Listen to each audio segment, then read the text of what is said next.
حقیقت اور مجاز کا فرق تجھے اس وقت معلوم ہو سکتا ہے جب سرمائے عنایت تیری چشم بصیرت کو صاف کر چکا ہو۔ ہر فرد کسی خاص مقصد کے لیے پیدا ہوتا ہے اور اس مقصد کے حصول کی خواہش پہلے ہی اس کے دل میں رکھ دی جاتی ہے۔ نامناسب دعا آداب بندگی کے خلاف ہے۔ خدا کی طرف سے عطا شدہ نعمتوں کی ناشکری سے اللہ ناراض ہوتے ہیں۔ نیک لوگوں کی قربت سے ہمیشہ فائدہ ہوتا ہے۔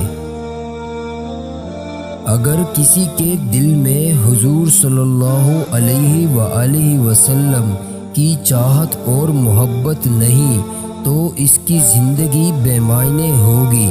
وہ بد نصیب عالم برزخ اور آخرت میں بھی رحمت الہی سے محروم رہے گا۔ آئی ہوئی مصیبت کسی بڑی مصیبت سے بچانے کا ذریعہ ہوتی ہے، اس لیے حالات کو سپرد اللہ ہی رکھنا چاہیے۔ جاہل، احمق اور بد کردار سے اچھے مشورے کی توقع ہرگز نہ رکھے۔